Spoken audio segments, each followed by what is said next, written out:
ہم عبدالباسط صاحب سے بات کر رہے تھے، انہوں نے کہا کہ پاکستان کے لیے among other things that he said، انہوں نے کہا کہ اب یہ پاکستان کے پاس اور اب آپشنز تھی ہی کوئی نہیں، یہ کرنا ہی کرنا تھا اٹیک جو تھا اکراس دا بارڈر۔ پر سر آپ اس کو اگر افغان جو عبوری حکومت ہے اس کے پوائنٹ آف ویو سے دیکھیں، وہ اب کس طرح دیکھیں گے اس اٹیک کو، اور ان کی طرف سے کیا ہمیں اب ایک ریاکشن کے لیے تیار رہنا چاہیے؟ بہت شکریہ مجھے دعوت دینے کے۔ میری نظر میں ہاں، کیونکہ افغان طالبان اس طرح نہیں ہے جس طرح کے ماضی کی حکومت افغانستان میں ہوا کرتی تھی،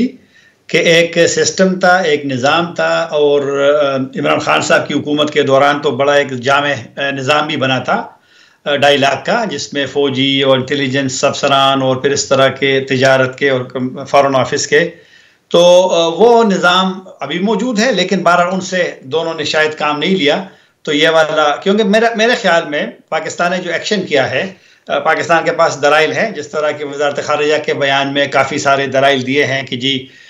2 سال تک پاکستان اپنی تشویش کا اظہار کرتا رہا، لیکن طالبان کی جو عبوری حکومت ہے انہوں نے، یعنی دلائل تو انہوں نے دیے ہیں، لیکن ایک سوال بنتا ہے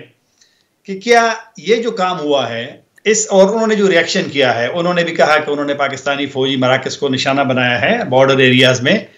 اور تو کیا اس کام سے ہم کوئی حاصل کر سکیں گے، یا جو چند دنوں میں وہاں رابطے ہوئے تھے کہ ہمارے جو وہاں ناظم الامور صاحب کندہار گئے، ملا شیرین سے ملاقات ہوئی، امیر خان متقی وزیر خارجہ نے اسحاق ڈار صاحب سے فون پہ بات کی ہے، اور تمام جو وہاں بیانات جاری ہوئے ہیں یہاں سے یا وہاں سے، تو اس میں ایک اچھے تعلقات کی اور وسیع دینے کی توسیع دینے کی تعلقات کو، تو پھر اس کا کیا ہوگا؟ اور پھر سیاسی حکومت ابھی چند ہی ہفتے ہوئے ہیں اس کے،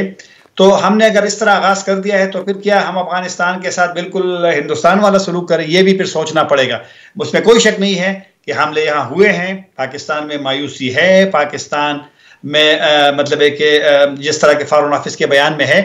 لیکن یہ بھی بتانا چاہیے کہ اسی طرح کیا ہم